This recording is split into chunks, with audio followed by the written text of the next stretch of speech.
اللہ کے رسول محمد صلی اللہ علیہ وسلم فرماتے ہیں، صحیح مسلم کی حدیث ہے، جلد نمبر 2 کتاب الصلاح،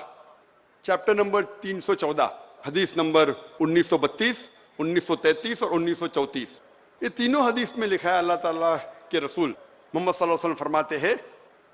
کہ عیدین صلاح کے لیے کہا ہے عورتوں سے، عیدین صلاح کے لیے عورتوں سے کہا ہے کہ آپ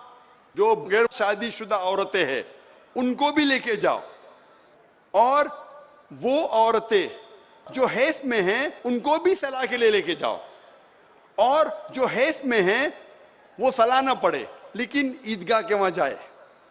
دوسری حدیث میں لکھا ہے کہ سارے عورتیں عیدگاہ کے لیے جانا چاہیے، حیض والی عورتیں بھی، لیکن وہاں وہ نماز نہ پڑھے لیکن کم از کم دعا کرے۔ تو اللہ تعالیٰ کی حکمت کیا ہے کہ نماز نہیں پڑھنے والی عورتوں کو بھی بولتے عیدگاہ جاؤ، بھلے نماز مت پڑھو کم از کم دعا تو کرو۔ کیا حکمت ہے، کیا حکمت ہو سکتی ہے؟